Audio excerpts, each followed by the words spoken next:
క్రీస్తునాథుని యందు ప్రియ సహోదరి సహోదరులారా, ఈరోజు మనము ఆలయమందు రక్షకుని సమర్పణ పండుగను కొనియాడుతూ ఉన్నాము.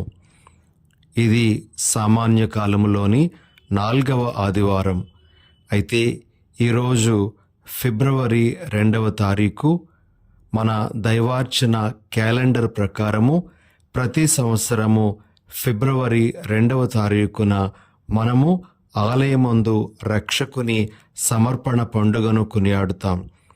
మరి ఈ పండుగ యేసు ప్రభువుకు సంబంధించినటువంటి పండుగ కాబట్టి ఆదివారం అయినప్పటికీ కూడా ఈ పండుగకు సంబంధించినటువంటి పఠనాలనే మనము తీసుకోవడం జరుగుతుంది. మరి ఈరోజు మనము ధ్యానించటానికి మన ముందు ఉంచబడుతున్నటువంటి సువార్త పఠనము లూకా సువార్త 2వ అధ్యాయము 22 నుండి 40 వరకు ఉన్న వచనాలు. ప్రియ సహోదరి సహోదరులారా, మనము ఈ వాక్య భాగాన్ని ఎన్నోసార్లు ఆలకించి ఉన్నాం. మరియా యోసేపులు బాలయేసుని 40వ దినాన యెరూషలేము దేవాలయానికి తీసుకొని వచ్చి అక్కడ ఆ బాలుని సమర్పించినటువంటి ఘట్టము మనము ఈ వాక్య భాగంలో ఆలకిస్తాం. మరి ఈ వాక్యం ఆధారంగా ప్రభు మనకిస్తున్నటువంటి కొన్ని సందేశాలను మనము ఈరోజు స్వీకరించడానికి ప్రయత్నం చేద్దాం. ప్రియ సహోదరి సహోదరులారా, మనము ఈ వాక్య భాగము నుండి 5 ముఖ్యమైనటువంటి సందేశాలను గ్రహించవచ్చు. మొట్టమొదటి సందేశం ఏమిటి అంటే, మరియమాత యోసేపు బాలయేసుని ఏ విధంగా దేవాలయంలో కానుకగా సమర్పించారో అలానే మనము కూడా మన జీవితాలను, మన కుటుంబాలను, మన కుటుంబ సభ్యులను ప్రతి దివ్య బలి పూజలో దేవునికి అంకితం చేయాలి. మనలను మనము ప్రతి దివ్య బలి పూజలో ప్రభువునకు సమర్పణ గావించుకోవాలి. ఇది ఒక ముఖ్యమైనటువంటి విషయం. ప్రియ సహోదరి సహోదరులారా, మన కథోలిక శ్రీసభకు చెందినటువంటి సభ్యులు దివ్య బలి పూజను ఏ విధంగా పరిగణిస్తారు అంటే, ఈ దివ్య బలి పూజలో ఎటువంటి క్రొత్తదనము ఉండడం లేదు, అది ఎప్పుడూ జరిగే విధంగానే జరుగుతూ ఉంది అనే విధంగా విమర్శిస్తూ ఉంటారు. అయితే క్రొత్తదనం అనేటువంటిది ఎలా మనము ఆపాదించవచ్చు అంటే, మనము దివ్య బలి పూజలో పాల్గొనే ప్రతిసారి కూడా మనలను మనము ప్రభువునకు సమర్పించుకోవాలి. ఇది ఒక విధానము. దివ్య బలి పూజను మనము ఒక ముఖ్యమైనటువంటి ప్రార్థనాంశంగా పరిగణించటానికి ప్రియా సహోదరి సహోదరులారా, యేసు ప్రభువును అలనాడు మరియ యోసేపులు దేవాలయంలో కానుకగా సమర్పించినట్లుగా మన జీవితాలను ప్రభువునకు సమర్పించుకోవాలి. అదేవిధంగా మన కుటుంబములో ఉండేటువంటి సమస్యలను, కుటుంబములో మనము తలపెడుతున్నటువంటి కార్యములను, మనము చేయదలుచుకున్నటువంటి ప్రతి కార్యాన్ని ప్రభువునకు మనము సమర్పించుకోవడం అనేటువంటిది అలవాటు చేసుకోవాలి అనేది మనకు మొట్టమొదటిగా ప్రభువు ఈరోజు తెలియజేస్తున్నటువంటి విషయం. ఇక 2వ సందేశము ఈనాటి పండుగ మనకు ఇస్తున్నటువంటిది ఏమిటి అంటే, మరియా యోసేపులు దేవుని ఆజ్ఞలను శిరస వహించినటువంటి వారుగా మనకు ఈనాటి వాక్యం తెలియజేస్తూ, మనము కూడా దేవుని ఆజ్ఞలను పాటించేటువంటి వారుగా మారాలి అని ప్రభు మనకు సందేశాన్ని ఇస్తూ ఉన్నారు. వాస్తవానికి ప్రియ సహోదరి సహోదరులారా, మరియా యోసేపులు దేవుని చేత ప్రత్యేకంగా ఎన్నుకోబడినటువంటి వారు, దేవుని యొక్క ప్రణాళికలో భాగమైనటువంటి వారు. వారు తమకు తాముగానే ధర్మశాస్త్రము నుండి మినహాయింపు ఇచ్చుకోవచ్చు. వారు మేము ఈ ఆజ్ఞలను పాటించాల్సినటువంటి అవసరం లేదు అని కూడా వారు భావించవచ్చు. కానీ వారు ధర్మశాస్త్రాన్ని, దేవుని యొక్క ఆజ్ఞలను శిరస వహించటానికి వారు ప్రయత్నం చేసినట్లుగా మనము ఈనాటి సువార్త పఠనం ద్వారా గ్రహించగలము. ప్రియులగు సహోదరి సహోదరులారా, మరియ యోసేపులు బాలయేసును దేవాలయానికి తీసుకొని వచ్చి బాలయేసుని దేవాలయంలో కానుకగా సమర్పిస్తూ ఉండేటప్పుడు వారు 2 ముఖ్యమైనటువంటి ఆజ్ఞలను పాటిస్తున్నట్లుగా మనము గ్రహించగలము. మొదటిది నిర్గమకాండము 13వ అధ్యాయము 2వ వచనము మరియు 12 నుండి 13 వరకు ఉన్న వచనాలలో మనకు కనబడుతుంది.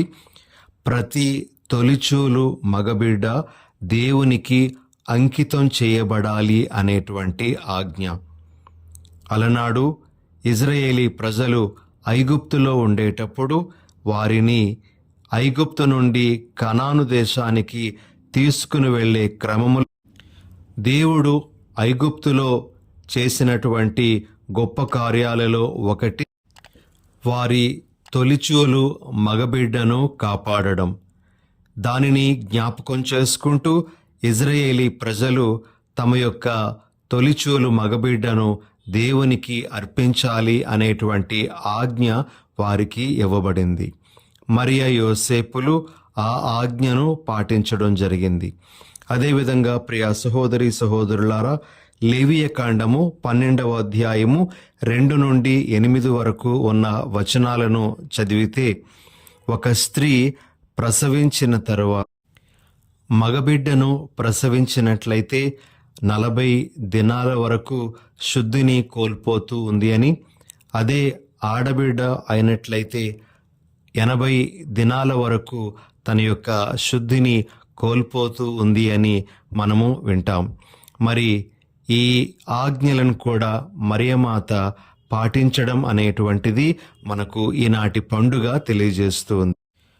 ప్రియ సహోదరి సహోదరులారా, మరి ఈ విషయము మనకు మరియ యోసేపులు ఏ విధంగా దేవుని ఆజ్ఞలకు శిరస వహించారో మనకు తెలియజేస్తూ ఉంది. కాబట్టి మన అనుదిన జీవితంలో దేవుని యొక్క ఆజ్ఞలను మనము ఏనాడు త్రోసిపుచ్చకూడదు.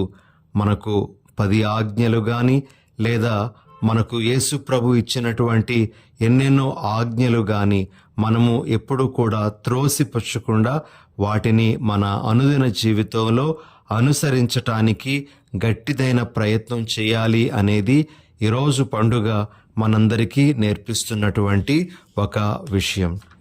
ఇక 3వ విషయం ఏమిటి అంటే, దేవుని వాగ్దానాల కొరకు మనము ఓపికతో వేచి ఉండాలి అనే సందేశాన్ని ప్రభు మనకు ఇస్తూ ఉన్నారు. మనము ఈనాటి సువార్త పఠనంలో 2 వృద్ధుల గురించి వింటాము.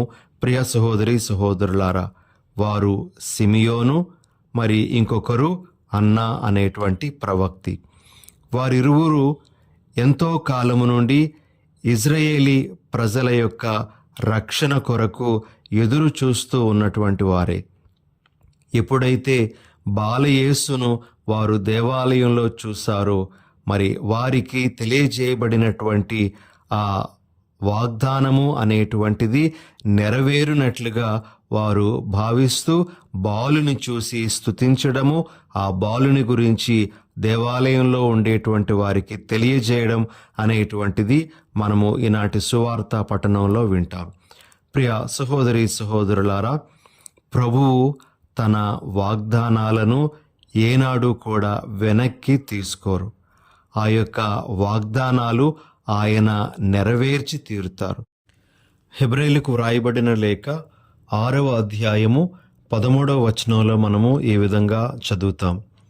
దేవుడు అబ్రహామునకు వాగ్దానము చేసినప్పుడు తాను చేసిన వాగ్దానమును నెరవేర్తునని ప్రతిజ్ఞ చేశాను. తనకంటే అధికుడు మరియొకడు లేకుండుటచే ఆయన తన పేరు మీదనే ప్రతిజ్ఞ వనర్చెను. ఈ విధంగా ప్రియ సహోదరి సహోదరులారా, దేవుడు తన వాగ్దానాలను నెరవేరుస్తారు. కాబట్టి మనము ఓపికతో ఆయన యొక్క వాగ్దానాల నెరవేర్పు కొరకు ఎదురు చూడాలి అనేది ఈరోజు ప్రభు మనకిస్తున్నటువంటి ఒక సందేశం.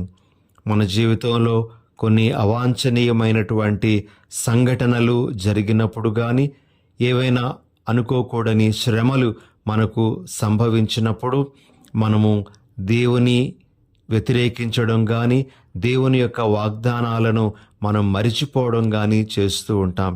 కానీ ఏ సందర్భములో కూడా మనము దేవునికి దూరం కాకుండా ఆ దేవుని యొక్క వాగ్దానాల మీద పూర్తిగా ఆధారపడి జీవించడం అనేటువంటిది మనం చేయగలగాలి. సిమియోను మరి ఈ విధంగా దేవుని స్తుతించడం అనేటువంటిది మనము చూస్తాం. లూకా సువార్త 2వ అధ్యాయము 29వ వచనము. ప్రభు, నీ మాట ప్రకారము ఈ దాసుని ఇక సమాధానముతో నిష్క్రమింపనిమ్ము. ప్రజలందరి ఎదుట నీవు ఏర్పరిచిన రక్షణను నేను కనులారా గాంచితిని. దేవుడు తనకు చేసినటువంటి వాగ్దానము నెరవేరింది అనే సంతోషంతో సిమియోను ఈ దాసుని ఇక సమాధానముతో నిష్క్రమింపనిమ్ము అని కూడా ప్రార్థన చేయడం మనం చూస్తూ ఉన్నాం. కాబట్టి ప్రియ సహోదరి సహోదరులారా, ఈరోజు ఈ పండగ నాడు మనము పొందేటువంటి 3వ సందేశము, దేవుని వాగ్దానాల కొరకు మనము ఓపికతో వేచి ఉండడం అనేటువంటిది అలవాటు చేసుకోవాలనేటువంటిది. ఇక 4వ ముఖ్యమైనటువంటి సందేశం ఏమిటి అంటే, మనము దేవుని ఆత్మను ఆహ్వానించేటువంటి వ్యక్తులుగాను, మనలో నిలుపుకునేటువంటి వ్యక్తులంగాను ఉండాలి అనేది ఈ పండుగ మనకిస్తున్నటువంటి ఇంకొక సందేశం. మనము సువార్త పట్టణంలో సిమియోను గురించి ఆలకిస్తూ ఉండేటప్పుడు దేవుని ఆత్మ ఆయన యందు ఉండెను అని, క్రీస్తును చూచు వరకు అతడు మరణింపడని అతనికి పవిత్రాత్మ తెలియజేసినట్లుగాను, పవిత్రాత్మ ప్రేరణతో అతడు ఆలయానికి వెళ్ళినట్లుగాను మనకు కనబడుతూ ఉంది. ప్రియ సహోదరి సహోదరులారా, మరి ఆత్మతో నింపబడినటువంటి సిమియోను యేసు ప్రభువుని బాలునిగా దేవాలయానికి తల్లిదండ్రులు తీసుకొని వచ్చినప్పుడు ఆ బాలునిలో మెస్సయ్యాను చూడగలిగారు.